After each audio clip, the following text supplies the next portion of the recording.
we need to hate each other for a night. We need to bring Roderick back in.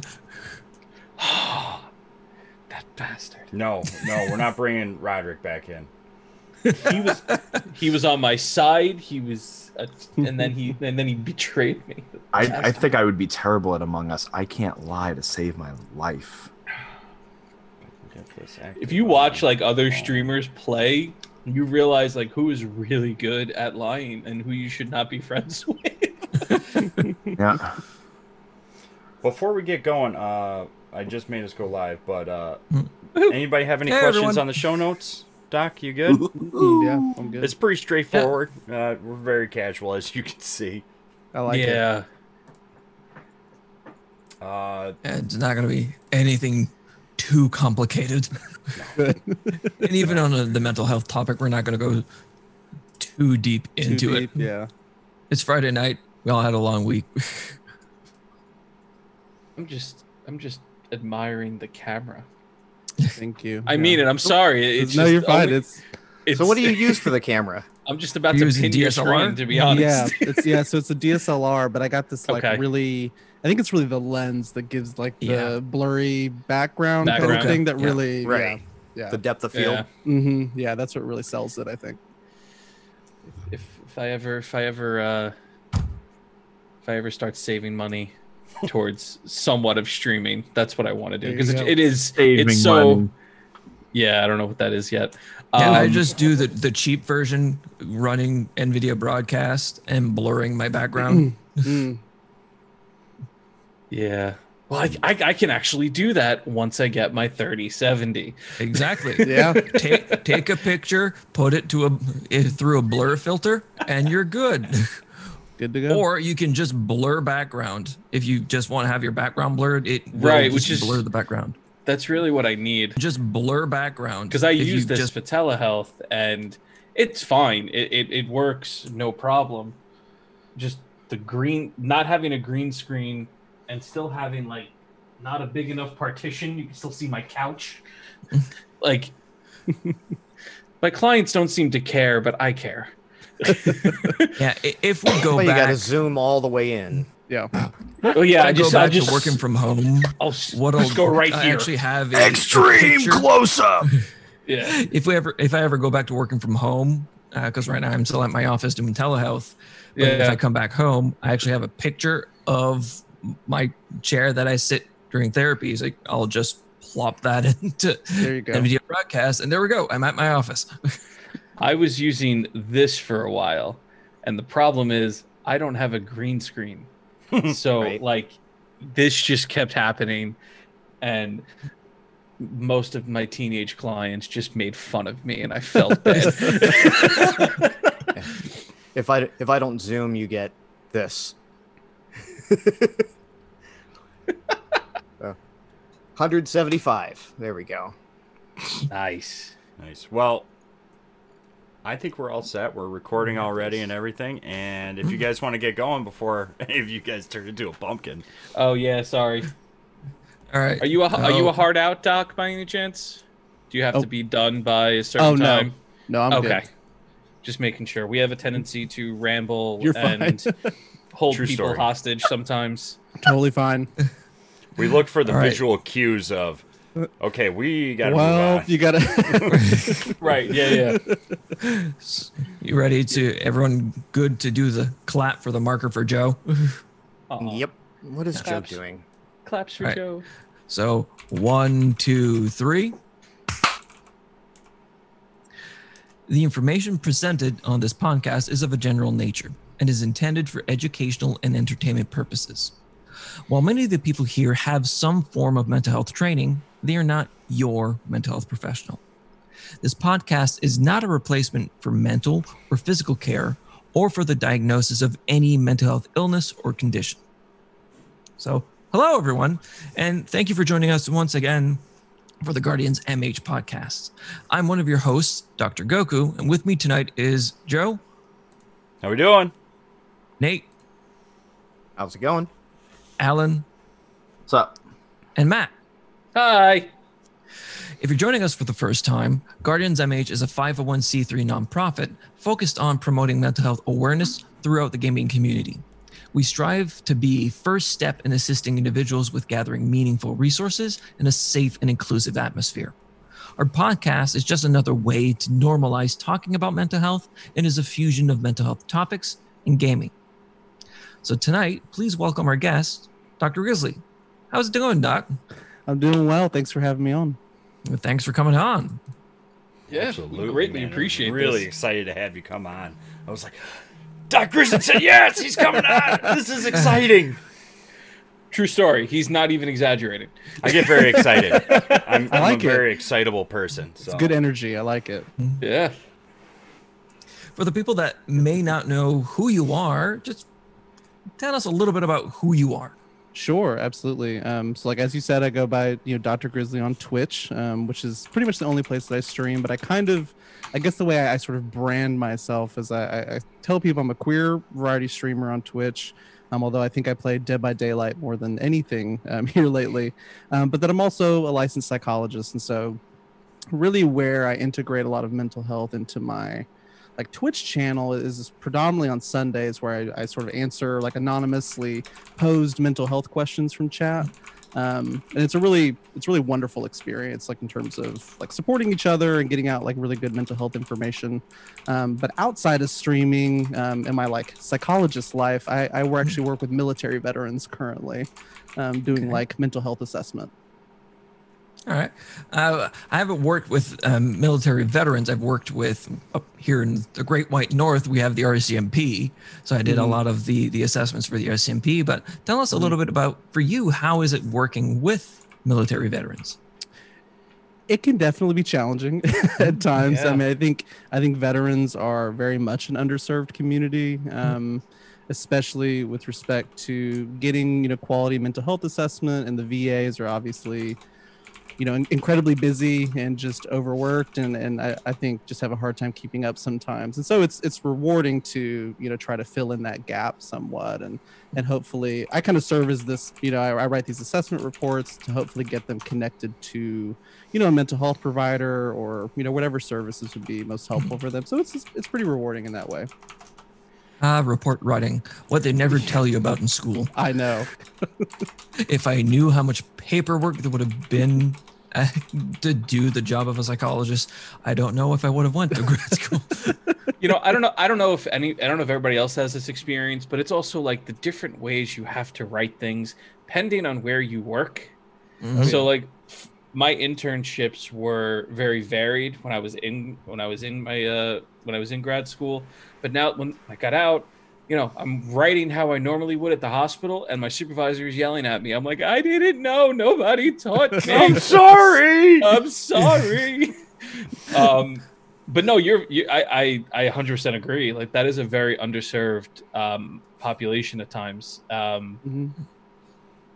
But also I wish I actually worked a lot more. I had the opportunity to work with VAs and within places like that, because it's a tough job, but also at the end of the day, it's got to be a bit rewarding too at the same time. Absolutely. Yeah. But awesome. How was that a field you were looking to kind of go into, or Did you kind of fall into it? Yeah, that was gonna say. I was not really. But yeah, so, no. So the job so for internship, and my first job was actually in a university counseling center, and that is kind of while I was in grad school, what I really envisioned me doing. And I loved it. I was working with college students. That was an age range that just was really fun to work with, and because I like LGBTQ mental health stuff so much, that developmental time of life there's a lot of identity. The prime time, right? Yeah, it's a lot of identity formation absolutely. happening there, and it was at a school in rural Mississippi, in an environment that is not incredibly supportive often, and so it was a really fun job. But I mean, honestly, I kind of just fell into this because this allowed me to travel a little bit. My partner was having to work an hour away, just logistically wasn't really working, and so kind of fell into this. And I worked with veterans a little bit in graduate school, in some practicums and stuff, and I liked it. And so this will be at least where I stop, here for at least a little while. I feel the same way about how I ended up working with substance abuse. kind of just fell, but I ended up loving it. So it's something I still continue to work with today. But it's almost the exact same story. It just kind of came across my lap, and I was like, okay, I need something, so sure, let's go. But again, similar. Like I ended up loving it. Yeah, absolutely. That's where I stay. And it's nice. One thing that I miss about working in the public sector. So I work in private practice. I see a lot of things, but I really do miss working in the public sector. I don't miss the hours, the maltreatment, and the whole bureaucracy of it.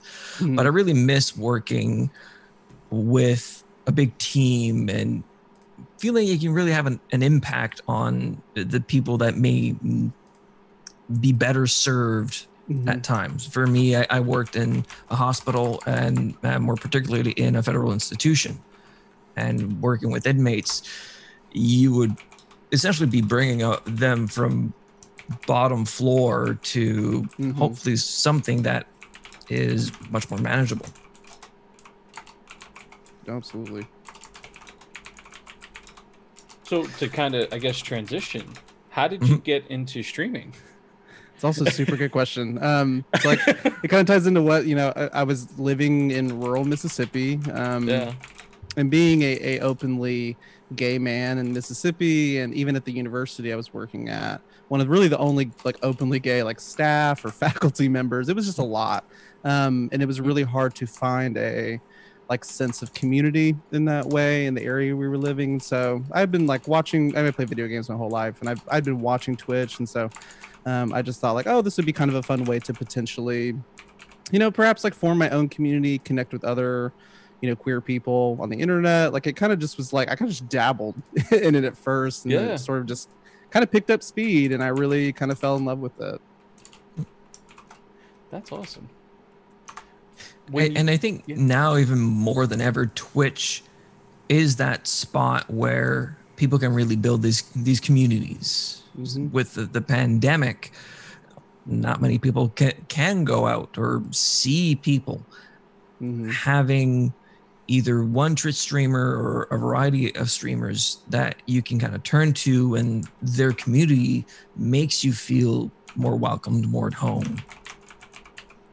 I think you're absolutely right, and I think what I've noticed is, at least in my community, like there's a lot of LGBTQ people that are, maybe still in the closet or still kind of in that identity formation stage, and over Twitch or over like Discord even, it's like, I think it almost feels like a safer kind of way to sort of like connect with other LGBT people, sort of start to take the baby steps in that identity formation process, which it feels a little safer than doing something in public or doing something in person. I think like it becomes ideal in that way too, I think.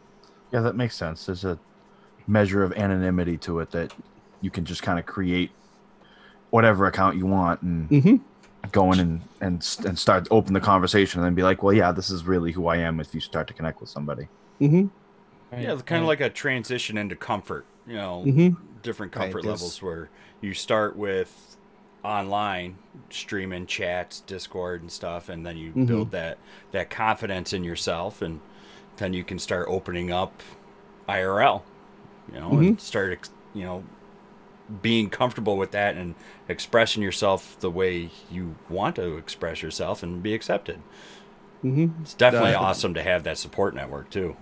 There's a theory, without going too nerdy into it, but there's a theory called self-discrepancy theory that was brought up by E. Torrey Higgins, and it's something that I use a lot with a lot of my clients, is this splitting of the persons into three people. So the true self, the odd self, the ideal.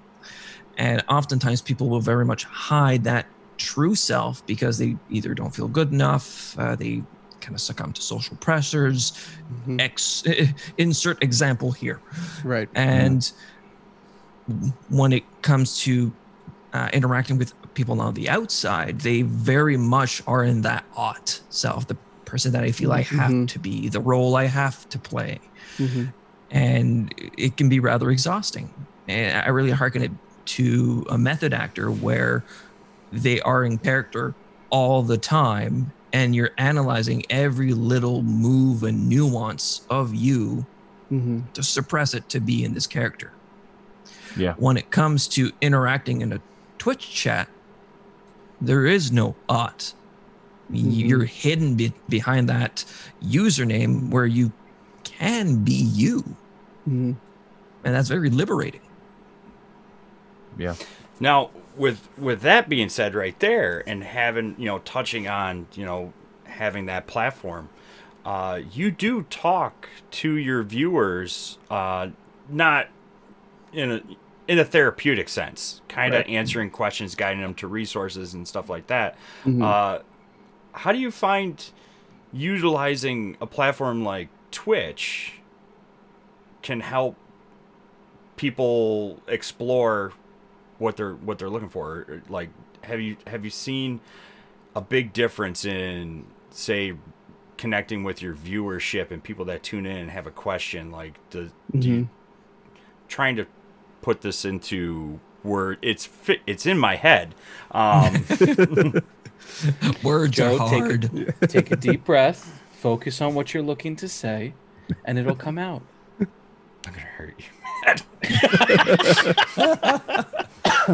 But no, I definitely think, I think ahead. I totally get like where you're coming from. And I think Twitch is, honestly, when I started doing it, it wasn't really even something I planned on doing like multiple times. It was just like, I had like shared that I'm a psychologist, and I would get like the occasional kind of mental health question in chat or something like that. And I decided to start making it a part of my stream as I saw people coming back, kind of desiring that particular space. And kind of like I think you said kind of at the beginning, like I do have to be very clear with people, much like you guys do at the beginning of your podcast, about that this is not in any way like some kind of replacement for like actual mental health treatment. I am not like I'm a licensed psychologist, but I'm not your licensed psychologist. Right. But I think a lot of people that they haven't really interacted with a lot of mental health professionals in their lives, because one, there's not many of us. Yeah. And two, a lot of people don't necessarily have that type of access. So having that Accessibility right there. accessibility, even though you're not your therapist, Right. that they can ask these questions. Yeah, absolutely. And, I think a large part of it at times can be just sort of validating that, like, you know what? Yes, that's a perfectly appropriate thing to talk about in therapy. That's a perfectly appropriate reason to go and seek mental health care. Because I think as we all, have interacted with the public, there's a lot of stigma and a lot of things people think that, oh, I can only go to a therapist for like these specific reasons, or my issues are not severe enough to seek out that help. And so I think in some ways it can be purely just that validation of like, I hear you, I see you. There's people in chat expressing like, oh yeah, I felt that too, or I've experienced something similar. That I think it can be like a really great thing for a lot of people. One thing I say to a lot of my clients or people in stream is therapy is for everyone and anyone for anything. If you're having a hard time with anything, it doesn't need to be a DSM-5 clinical diagnosis. I've had people I'm having trouble with work. I have trouble with motivation. I have trouble with my relationship. Sure, let's talk about it and work on giving you some better insights, some coping strategies, so that things can get a little bit easier. Yeah, absolutely. I mean, I think something that I think me and my community talk about a lot is that mental health care in a lot of ways can be preventative in some ways. Like it doesn't, we don't necessarily have to wait until everything has hit its extreme It should peak. be preventative. Right. But we know, like, because, a lot of people do seek mental health treatment when things have finally hit that, that peak. But yeah, I think it's such a valuable conversation about just like what therapy looks like really and truly. And I think there's like a veil almost for some people, or they've only seen it in popular culture. They don't really know like what does it actually look like. They've seen Dr. Phil or some movies with the Freudian, the psychodynamic approach with the couch, with the lounge and chaise. Couch with the very comfortable pillows, But it's interesting that you say that, because I think we get that a lot actually within the Discord. Is what does the first session look like? What are they going to ask me? What are they going to tell me? What are they going to say? And the best way that I describe it is, well, they're going to get to know you. Some questions might be uncomfortable, but you know, we ask that you answer as honestly as you want to at that time. You know, yes. So my typical process in a initial session. So for me, I know other psychologists do it differently. For me, it's one, it's the introduction and the limits of confidentiality, and then two, it's so why are you here? Tell me why you're here. $1 million question. Yeah. So we get that information. All right. How is this impacting your life? What are the other aspects? So family, work that might be surrounding that. And then, all right, let's start building a plan to move forward. It's as simple as that. Yeah. And, you know, something I think I get a lot of questions about, like, well, like, how do I go from, like, you know, maybe a person has difficulty with like vulnerability or that kind of openness. And it's like, well, how am I supposed to sit in front of this stranger and like just spill my guts? And I like to tell people, it's like, you know, a seasoned therapist knows that they have to earn your trust, just like you know, any other relationship in your life. And so trust building will be a very fundamental part of those early stages. And what I've seen of that, go ahead, Matt. No, the opposite of that, which I also love, is when you have the person who kind of comes in and is just ready to spill and lets everything out. I, you know, non-clinical, of course, call it the emotional vomit, where it's built up and it's let out. What I love telling everybody, and thankfully it works, like, listen, I know you just did all of that. I don't want you to go home and now be scared, because, oh my God, I let this person in and I spilled all of my guts. I can't go back there, which happens a lot too. And especially in my field, working with adolescents and substance abuse, coincidentally, like that happens a lot. Just the fear of teenagers comes in. It's like, oh God, he knows me. I can't go there now. Right. So it's like, I tell everybody, like, no, don't be afraid. Come back. Because let's actually process this. Let's go through it together. What I find really interesting is the people that come to my office that have this allure of, no, I'm just coming here because my wife or husband told me to. It's not really going to work. And within 5 minutes, it's that emotional vomit. They're the ones that they're building this in, and within the 5 minutes they're spilling their guts. And it's like, and they say to me at the end, I never told that to anyone.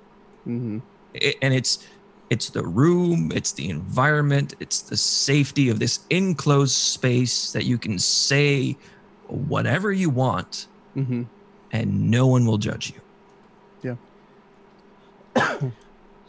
So what's interesting feel comfortable is now. Well, we try. Because we're really good at our jobs. You are. We try to be. Our last podcast, we spoke very much about parasocial relationships. And one of the things that you said before that I wanted to kind of pull back out, a lot of streamers will vary from this is my community to these are my fans. And what you said before was you wanted to sort of, now that you had a little bit of a platform, build a community, which is kind of the word that I love to hear.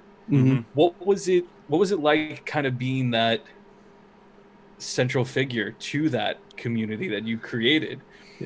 It is really rewarding, but also I think incredibly difficult at times. And I think you know, like professionally, clinically, you know, we learn all about boundary setting with clients and, you know, like maintaining, but in this setting, those boundaries look a little different. And it was kind of a learning experience to know, like, okay, well, like, where do I set these boundaries? And as we all know, it's a lot easier to set boundaries at the beginning than, you know, like in the middle or at the end.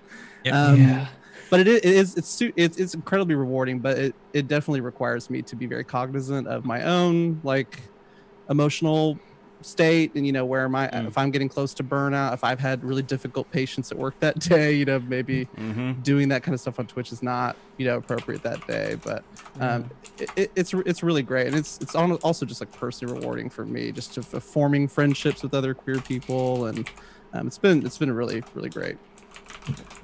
It reminds me of an article from Dr. Ali Matu, almost was it like a year ago that he released the article, that being a psychologist made him a worse husband, which in itself is kind of true, because you give so much of your emotional self to your clients that when you get home, you kind of have nothing left. So it's being able to recognize when you're doing too much, where that limit is for you, and knowing when to take care of yourself. Essentially have to practice what you preach.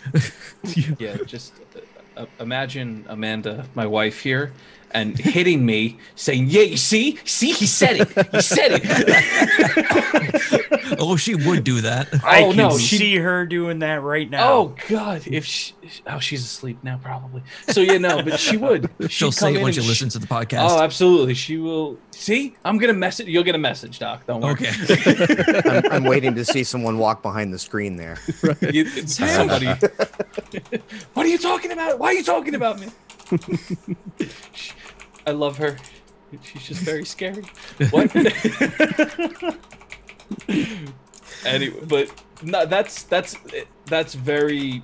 It's amazing, and I love to see, truthfully, like any community or any sort of group of people who are just attached to someone who is as positive as yourself, realistically, because it allows for potential just the spread of positivity. And even I don't want to, you're probably responsible for a lot of people's growth in a sense, even without you providing direct clinical care. Sure.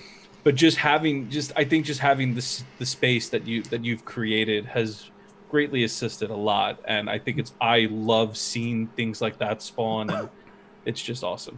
No, I really, really appreciate it. It means a lot for you to say that. And, I think some things, like, I think the community sometimes doesn't realize that a lot of the, like, it's important for me to be in the space or to like host it or, set its boundaries, but they are what make it really special. And especially in the ways in which, when somebody asks a question, they're probably sitting there watching their question being read, which I imagine is probably pretty anxiety provoking.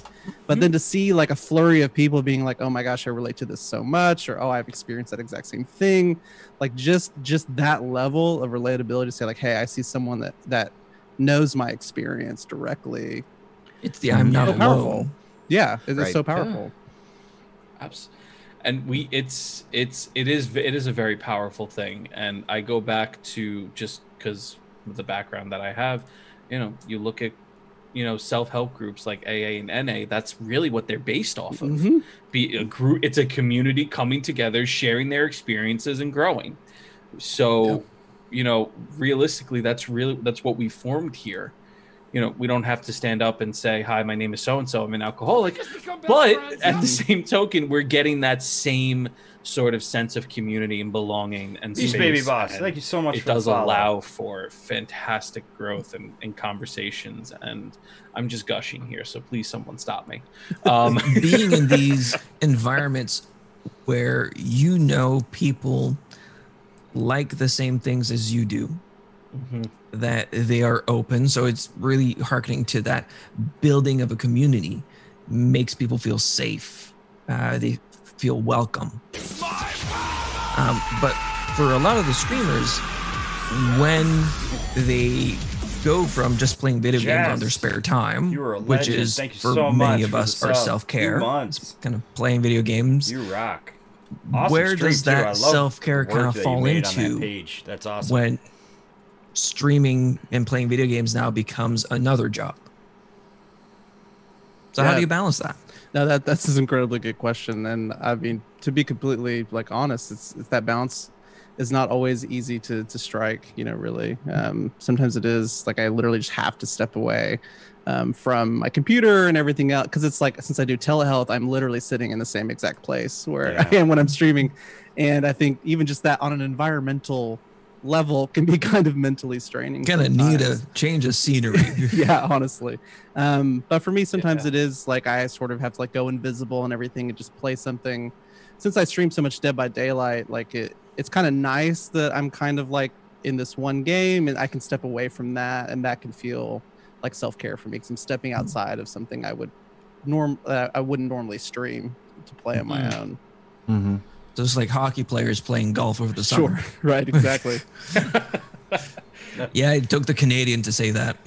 Or, you know, or it's Russell Wilson going to play baseball for a little while. That's his self-care, so to speak. But no, and I not that we're, I don't know, I guess we could switch over to video games in a second.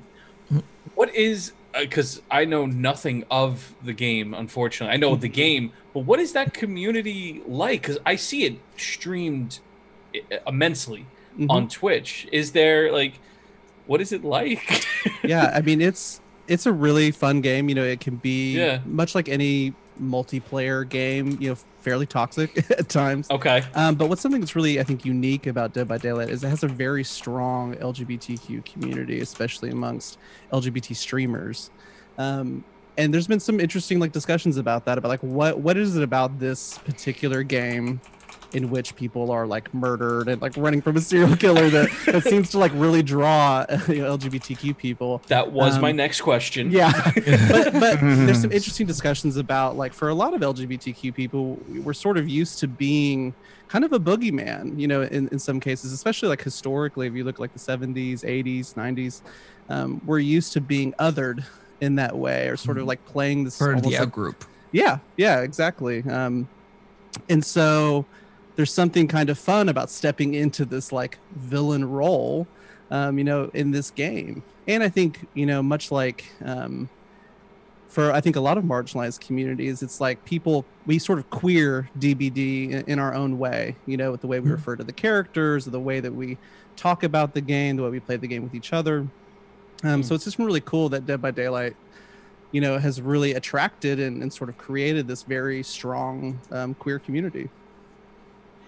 I would never have. I'll be honest with you. I would never have put that together. No. But again, that goes to probably my experiences. I never would have connected those things at all. What's up, buddy? That's very interesting. Mm-hmm. And there needs to be studies on that if there's not, because because that connection, and I don't think a lot of people, I don't know, but I can safely say colleagues of mine would probably never be able to put that together. But again, it's based off past experiences and just feelings, I would assume. Well, it's the identifying with a character, specific traits. It's, again, going into parasocial relationships and the identity of certain, again, traits or characteristics of a character that you feel are synonymous with you or that you want to embody. So that, again, going back to Higgins, it's the ought or ideal self. Sure. So kind of wanting to be something else. I need an ounce of like Doc's brain just for memorization purposes. I don't have that. It's got a disturbing memory. I'm telling you right now, man. Like I 4 have to years, use all and of it this blows knowledge my somewhere. mind. I just need like a little bit of it, and I'll be good. Just like I need to lose like 10 pounds. Like I just need a little bit of that. Oh, you want to borrow my metabolism for a minute? That'd be great. I'll take that. I'll take it. Listen, I gotta get bikini ready. Summer's almost here. PAX East is just around the corner. But speaking of, with the pandemic moving forward, we've seen this much more emphasis on streaming and mental health, and the rise of mental health advocates on stream. I can think of quite a few where people are really turning to, and Twitch has, and what Mixer, but Mixer's gone now. What used to be these places where people could just go and be comfortable. How are you seeing kind of the meld of Twitch and mental health? You know, and I absolutely agree with you that it does seem like mental health is sort of rising very rapidly, you know, in this streaming space. I think, like you said, as streaming has become so much more at the forefront, I think for a lot of people in terms of like entertainment and new people trying streaming themselves, given the way we are all sort of quarantined and that type of thing. And I think Twitch has tried really hard to slowly start to integrate that more and more. And I do really like to see how many, you know, seeing all these new mental health, you know, advocate streamers. And, you know, I think my only concern sometimes with that is, you know, maybe not understanding boundaries super well or trying to offer advice that maybe is not, you know, in their realm of expertise. But outside of that, mental health advocates are pivotal when it comes to, you know, thwarting mental health stigma and dissemination of resources. Like we were talking about earlier, there's not a ton of us mental health providers out there. So we absolutely need these advocates here. And it's been great to see more and more of them on Twitch. Without being too shameless, this is a shameless plug for the streamer mental health kit that we worked with Geeks Like Us and Geek Therapeutics, which we've worked as a group really hard to bring some of these resources for a lot of streamers that may not understand or be aware of how to deal with these types of scenarios. How to set boundaries. Oh my gosh. Health kit, I know we could. Oh, we could say a lot about it. Yeah.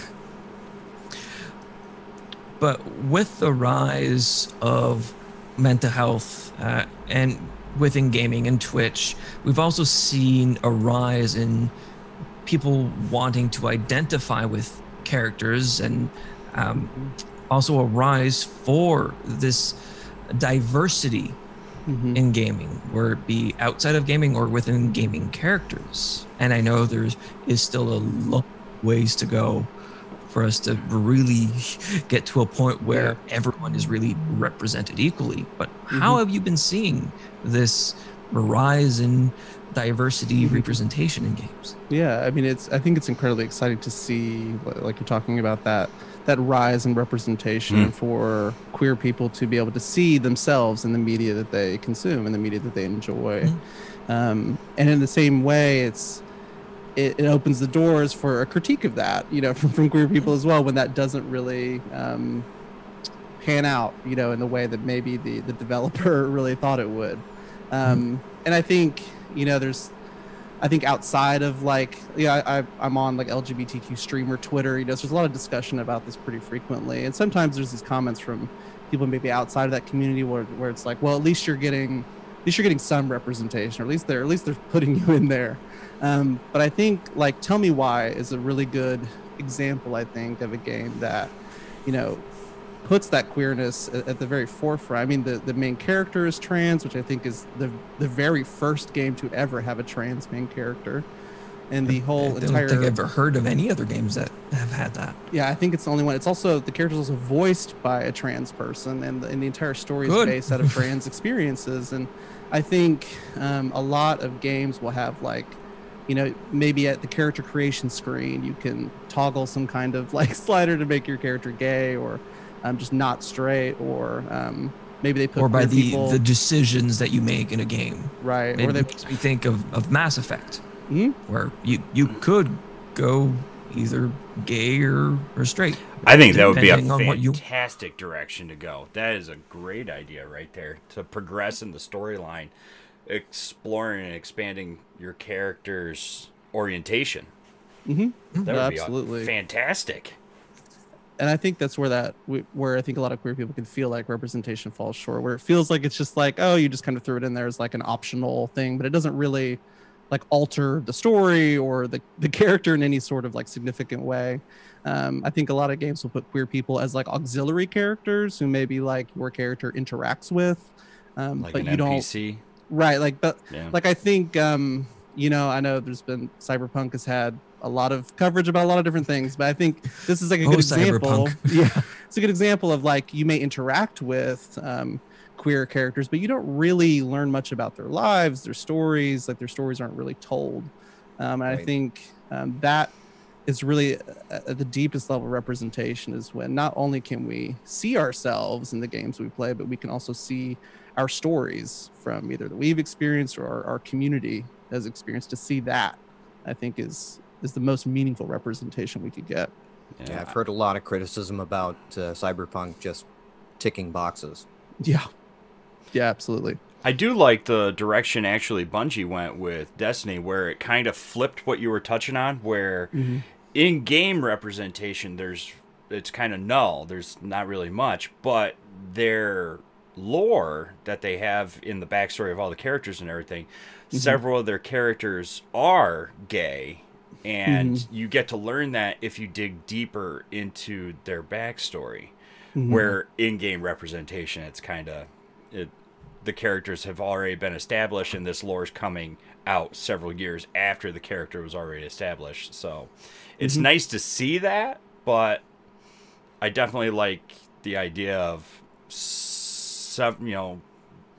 studios going that direction with letting your character progress outside of interacting with an NPC, but letting your character orientation and choices affect everything overall. That would be an amazing thing. Absolutely. I mean, I'm gushing about Tell Me Why because I think it's just an amazing game in terms of like queer representation and queer storytelling. But I think something the developers really what they did was a really good job was they consulted with a lot of queer advocacy groups and other entities to really make sure that they were putting out a really accurate representation of what they were trying to do. And I think I think we've seen plenty of examples of that across different types of media where clearly like someone of that particular group was not really consulted completely, and they just ticked the box. Exactly right. Yep. Just like Pale was saying in the chat right now, Assassin's Creed Valhalla, you have the choice of either homo or heterosexual preferences to have a relationship with. And that's that progression that we were just talking about with representation, and doing it with a franchise like Assassin's Creed, which is a huge franchise, is a big step forward. I can see, but it's not really where talked about. Yeah, I can see where people would have an opinion, and I can see a lot of people have a negative opinion about that. And to me, looking up from the outside in, I don't understand why. I don't understand why people really have that negative opinion of having more representations in games. I know they don't want their things to change, and they're very protective of it. But the medium needs to evolve for it to really survive. It could be a multitude of different reasons as to why they feel that way. It could be just the environment they grew up in, or whatever could have affected them throughout their lives to have, an opinion like that. But I always love seeing inclusion of everyone. It's just how I was brought up. I've always viewed everybody as equal, and I absolutely love the idea of just a unified community, you know what I mean, where there's no real difference between everybody. Everybody's equally, accepted for who they are and, what their choices are. I mean, don't go around and, hang people off hooks or anything like in Dead by Daylight or anything, but you know what I mean. Yeah. And I think, a lot of people that have those kind of opinions you're referring to, I think, are so used to seeing themselves represented in video games and other types of media that it's for them, that is the standard. Like they are used to seeing a cis heterosexual white person. Like that's quote unquote normal for them. Right. And so that's Hollywood. Right. That feels like, that's how it's supposed to be. So that the meaningfulness of representation doesn't mean probably really anything to them. They see it as but it using means the LGBTQ as a plot device, and they go like, no, it's called representation. Right.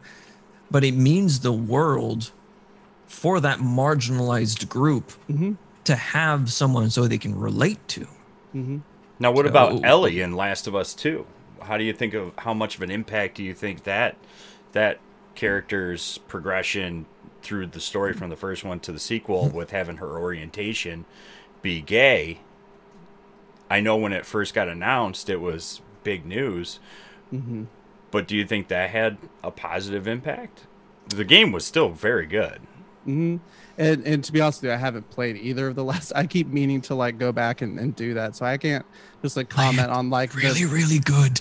Yeah, I've heard that, but like I think from like the general like just LGBTQ community that I've just observed talking about it, I think there were a lot of really great opinions about that, and I'm sure I'm probably not remembering a few different critiques here and there, which I think is like an important note to make, that it's like we can represent people and listen to their criticisms of that representation to make sure that we improve it and that we like do it accurately as we move forward.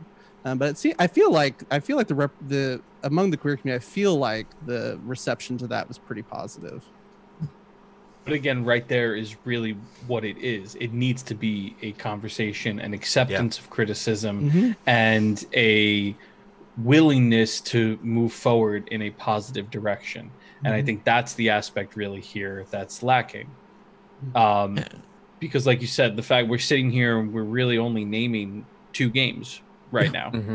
And right there is the issue. There is probably more, but they're not the mainstream games. Exactly.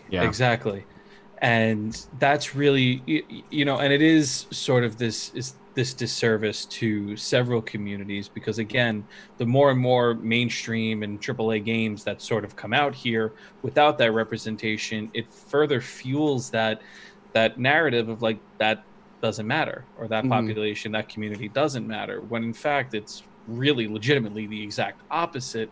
And that's the part. And I know the word gatekeeping keeps coming into my head a lot now, because I see it a lot on TikTok. But really, drop a TikTok. Yeah. Just drop that right there. Yeah. You want to talk about self-care? My self-care is TikTok. Anyway, loss of time is TikTok for me, because 4 hours goes by like that. It's true. Sorry. But that idea of gatekeeping has started to become and trickle its way, and that's why I bring up TikTok though, is because it's trickling its way in there, and how this generation handles things is we make fun of it, and so a lot of things are coming out now about gatekeeping, and that's really what's happening, is we're refusing entry of someone here, and that's not fair. Because it makes me think. I don't remember all the details, but if I remember correctly, and you can correct me if I'm wrong, one of the characters in Star Wars The Last Jedi was written to be bisexual, if I remember correctly. And people were up in arms about it. And looking on, I was like, did it really change the story at all? Did the sexual orientation of this character really make that much of an impact? No. So why are people so up in arms? Yeah, I mean, go ahead. Sorry. No. Just to me, it's that gatekeeping that Matt was talking about. It's no, we can't have a bisexual person in Star Wars, but why not? Right, and they will be there. Right. If someone never got peanut butter in your chocolate, we would not have Reese's Pieces right now. It's true. I think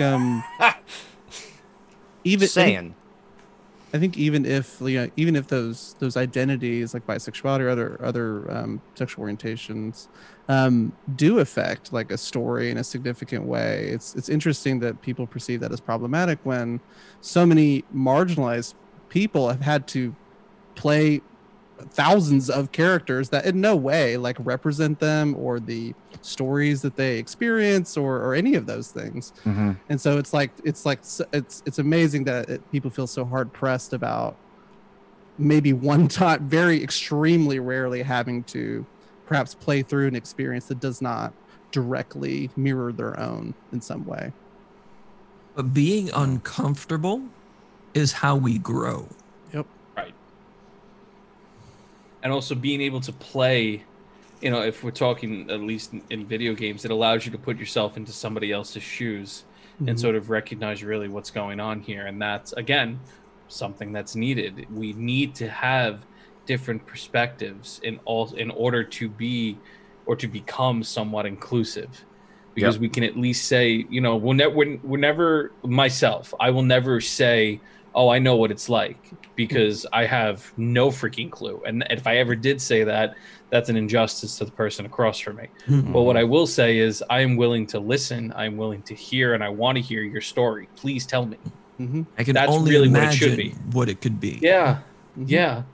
I cannot sit across from anybody and say, oh yeah, I've been through that. No, because I haven't been through it in your mind or what you're going through, your beliefs, I can go on.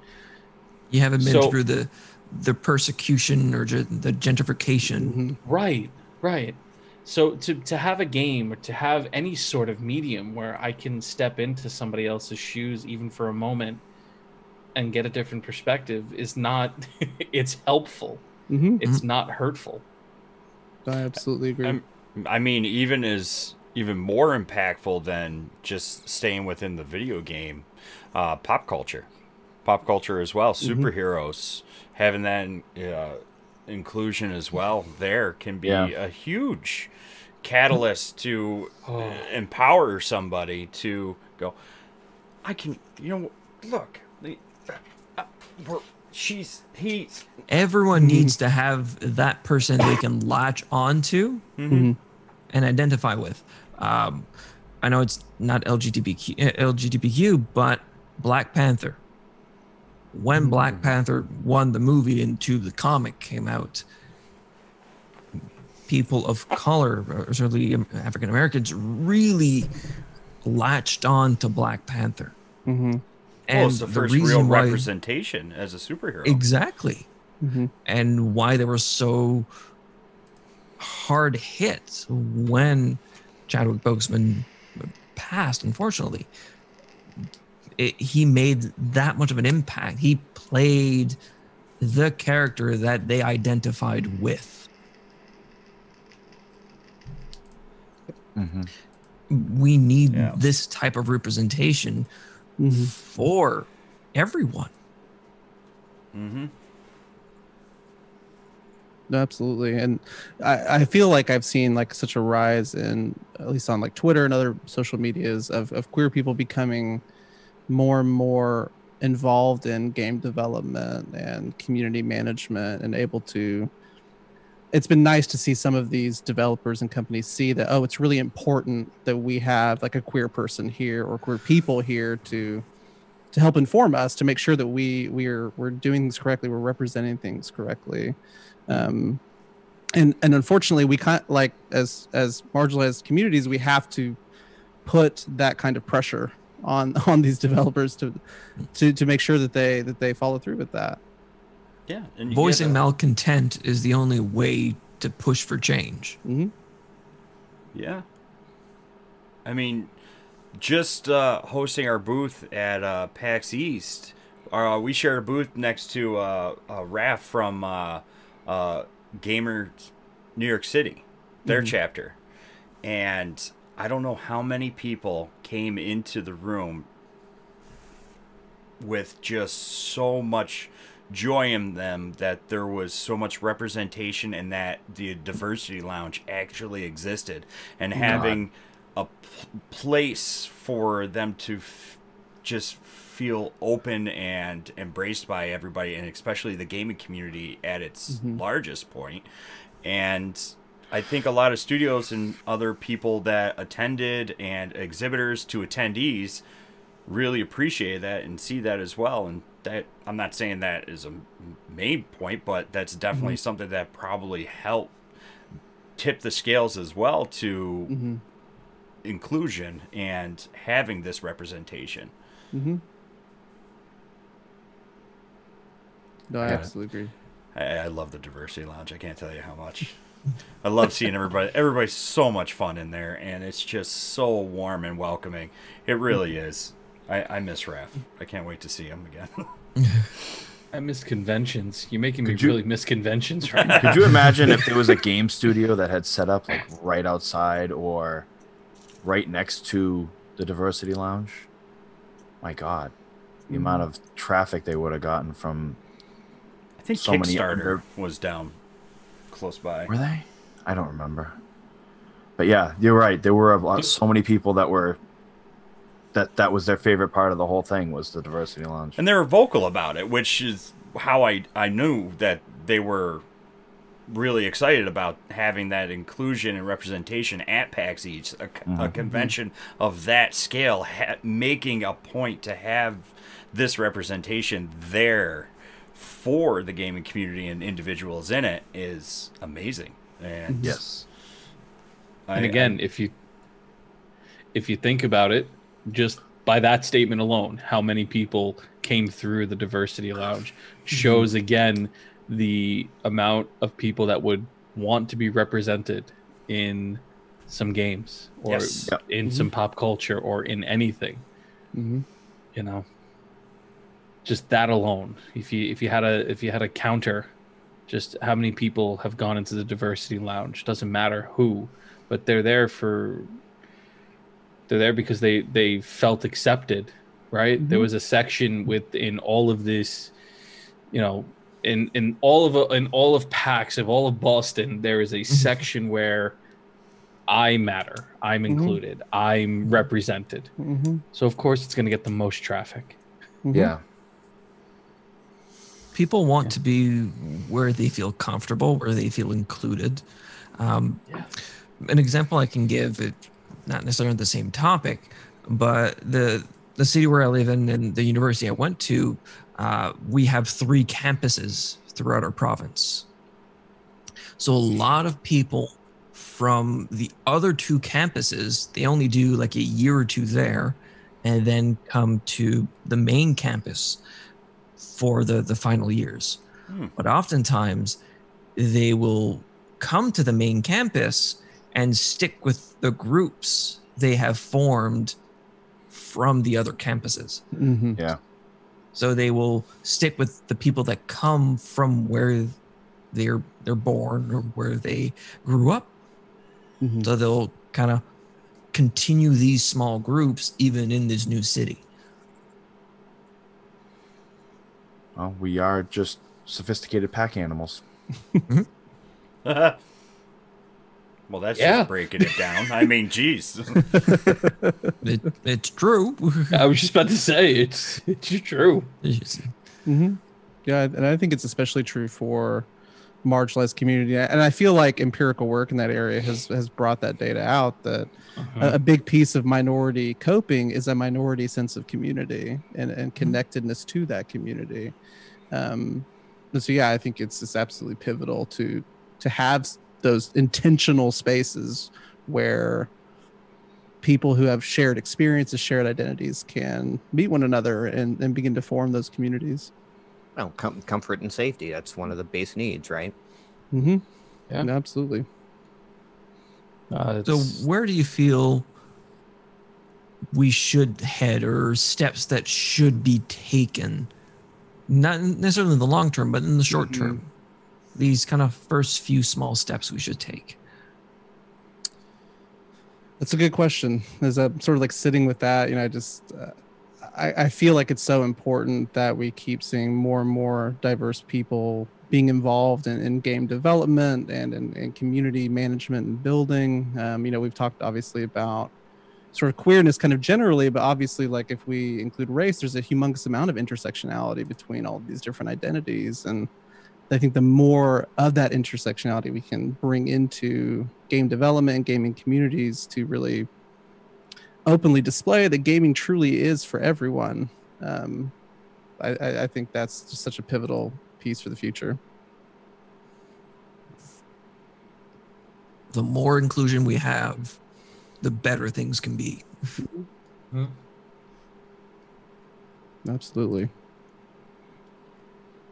I love it. Again, it makes me think of, well, not necessarily the most interesting topics, but of statistics. If you want a good study, you need to have a good representation of the population that you're studying. Mm-hmm. Meaning, if it's skewed one way or another, you're not going to have the results that really speak to you. You need to have these cross sections of races, genders, sex, everything. Mm-hmm. Yeah. Which you're absolutely Cyberpunk really crushed on their character creation Mm-hmm. to the 10th degree. I mean, you They can had lofty customize expectations and goals. Yeah, that they did. Yeah. Yeah. anything. You know what? Rome wasn't built in a day, you know. So neither was They should've- Cyberpunk. So They should have delayed that game another year. We waited 8 years. We can wait another. Rome may not have been built in a day, but it sure could be burned down in one. Yeah. And that is a perfect analogy to day one Cyberpunk. Oh my god. Yeah. ouch. Oh boy, before we go on that train, because we can, Because we will. we will. Jokingly, before we started, I said I finally got my hands on a 3070, and the first thing I thought, I was like, I can play Cyberpunk. And then my friend told me, well, not in 4K, or potentially not even in 30 frames per second. I was like, okay, so just don't play it. Just don't buy it. Yeah, they. Do you guys follow Linus Tech Tips at all? He's a tech YouTuber. He tried to play Cyberpunk with a 3090 at, what was it, 8K, and it ran at like 7 frames a second. But it ran. Wow. It ran at 7, and then It's My at God. 4K was running like 30-ish. But that's a 3090. It's like a what, $1,500 card? Yeah. My God, I get those frame rates on Destiny on low settings on my laptop. I think it Good outs- God. I just on the I'm no good on the tech side, to be honest with you, but clearly they just needed it was more completely time. rushed. Yeah. I read a lot of articles too that they really had the mindset, sort of just kind of bringing it back to psychology and mental health. They really sort of had this mindset of, we made The Witcher, we'll be fine. We'll fix it later. Yeah, and it just, but it didn't work because they also They made The put Witcher. themselves and they put themselves on this pedestal that was almost like a bank. We're too big to fail, and boy, did they get a wake-up call. They are not Chase or Wells Fargo. So they had the good graces of the community because they made The Witcher, but they also had the lofty expectations of the community because they made The Witcher. Right.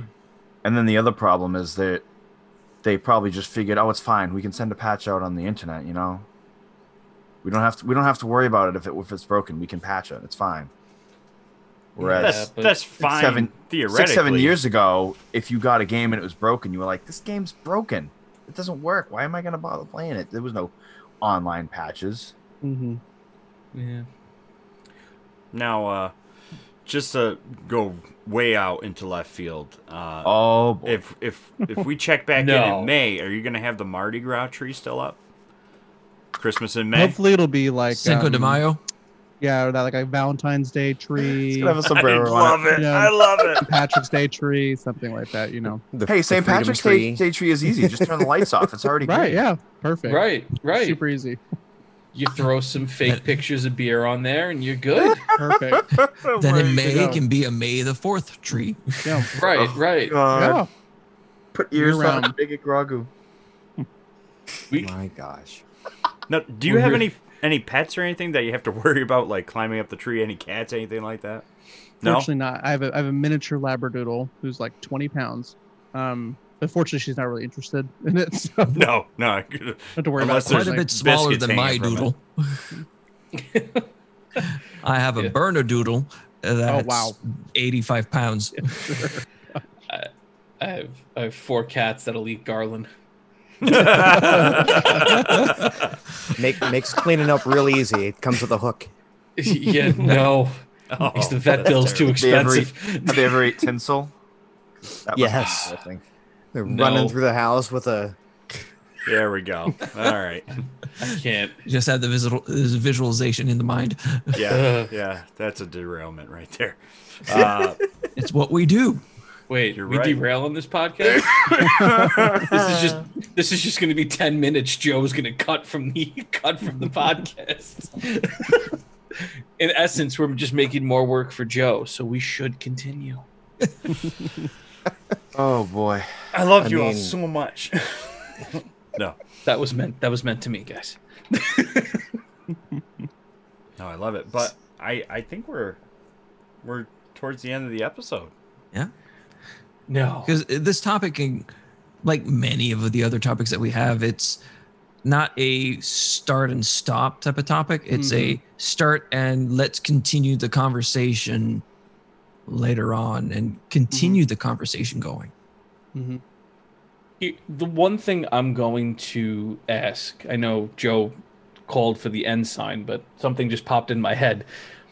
What is the best way for somebody like myself who doesn't have the experiences or that knowledge? How is the best way to advocate for more inclusion, for more representation in media? Like, what is the best way that I could do something like that? Mm-hmm. I mean, I think a really simple thing that anyone can do. I think, all of us consume social media pretty regularly.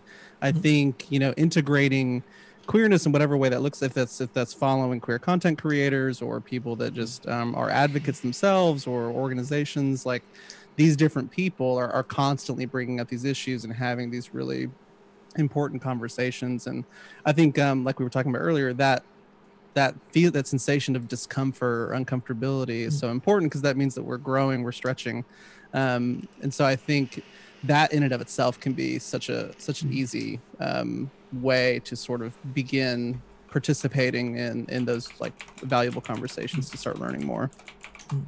Because I know for me as a therapist, going through ally training, I found was really important, because one, I'm a cis white male, so I have all the privileges, but it's important for me to learn about the people that I'm going to be working with. I need to learn what they go through, to learn all of the terminology, to make sure that I can be there for them the way that they need me to be.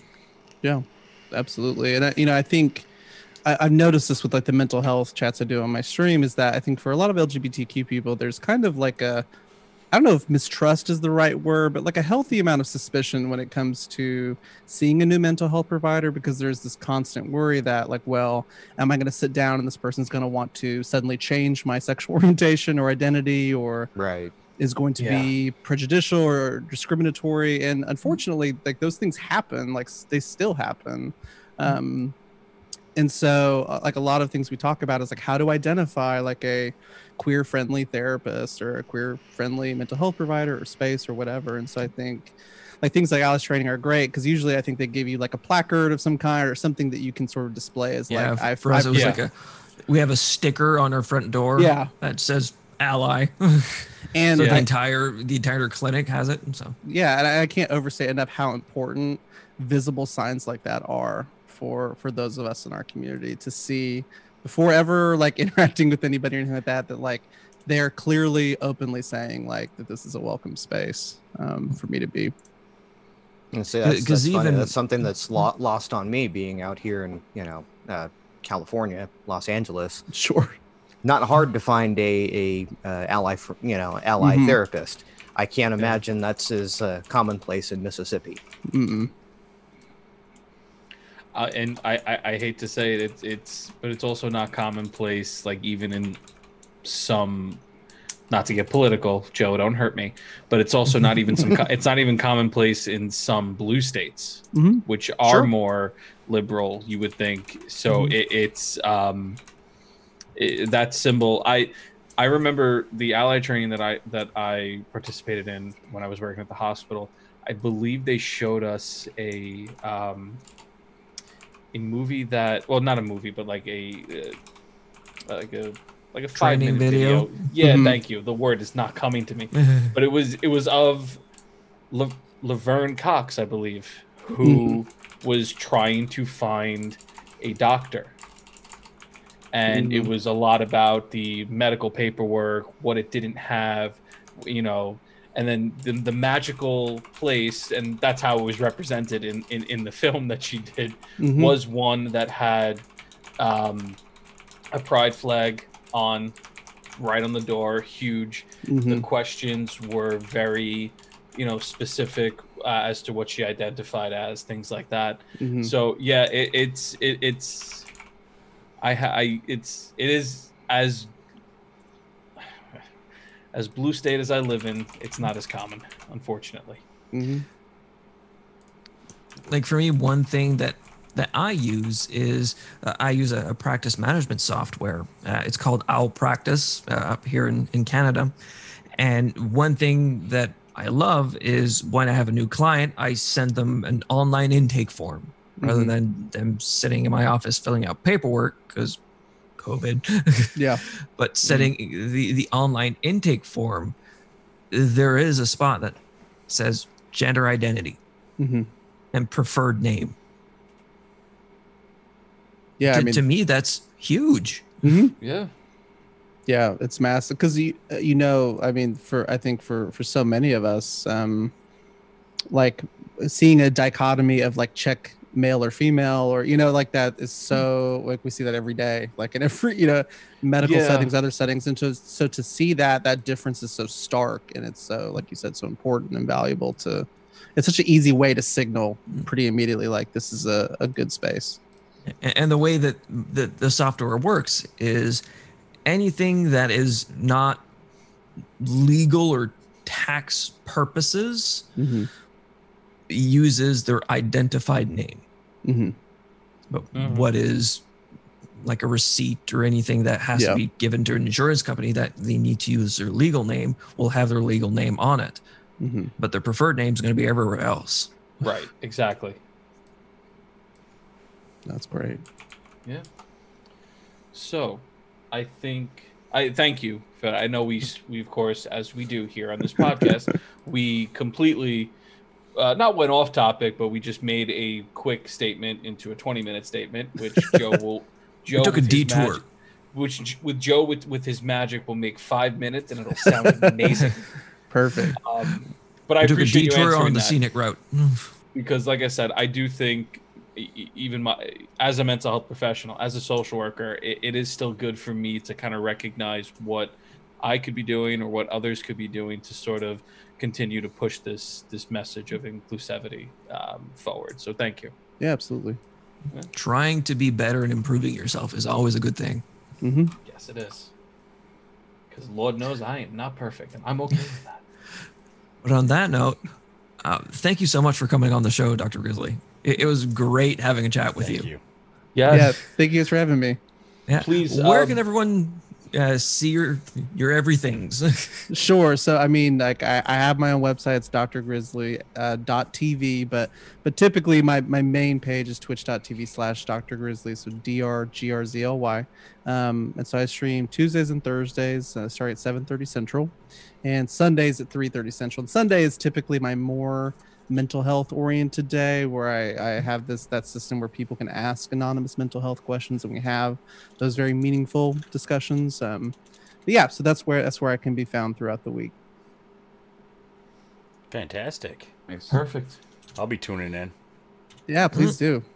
I'll try to wander over if the kids let me. Sure. It's always kid dependent. Right. One of these days, one of these nights, I'll reach out and see if you can lead me into a Dead by Daylight match. Absolutely, be happy to. But Yes. you can't kill. Let me know, too. I can't be the first one you kill. You gotta let me go at least 2 or 3 in before I'll you come survive after with me. you. Oh, okay. I volunteer as tribute. If you can kill me, I'm not gonna lie. I'm gonna follow you, but I'll trip you if you get ahead of me. No. Right. Here we go. Next staff night. Thinking like Yeah, a true there we go. survivor there, Joe. That's Wow. right. Yeah. I've seen a lot of scary movies and a lot of comedy acts, and that's the way to survive right there. No. So basically, it's going to be Army. It's of not hide behind the chainsaws. No. Oh, I remember the commercial. Yeah. Yeah, right. But there's a running car.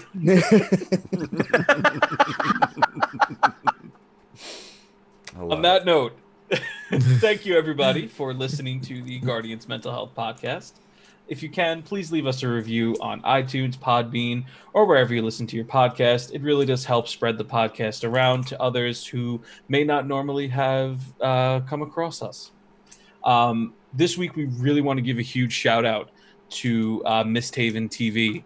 Their whole team of amazing streamers is doing a charity stream for Guardians MH. So please go take a look at their Twitter at Misthaven TV for their schedule. They're going to be going all throughout this weekend with some amazing streamers, amazing content.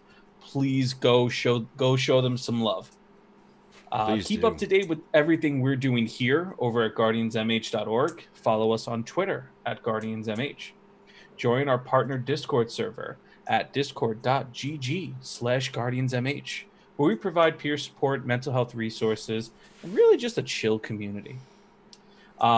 If you are able to, please feel free to donate to our nonprofit at tiltify.com/guardiansmh. You can also check out our Patreon at patreon.com/GMH mental health kits, and our Ko-Fi, or Coffee, as Nate's going to correct me in a second. Coffee.com/guardiansmh. These support our mental health kits, which keep them free for those who request. Links will also be provided in the podcast description as well. If you guys want to continue to help our organization and wear some just straight fire merch, it is comfortable as hell. Go to bonfire.com/store/guardiansmh. You can pick up some amazing merch. It's super comfy. I wear my podcast shirt all the time. Like, and you wicked should soft. too. It's wicked. So I can't say wicked. I'm from New York. It's illegal. I'm a Yankee fan. Goddamn. Anyway, that's all for plugs. Joe's gonna edit out all. All right. Thank you, everyone. Thank you, everybody. All right. Who we Thanks, rated? everyone. All right. We got to raid. Hold on. From Misthaven. The curse is broken. What? Oh shit! I ended the recording. Animal Crossing. Too late. Yep. I saw Chewy in the chat, and he dropped Animal Crossing, and it was like, nope, we're gonna make it. We're gonna make it. We almost made it a year. Almost a year, like 2 weeks shy. So, I had a couple of ins, and I was just like, nah, it's just not. I couldn't do it. It wouldn't.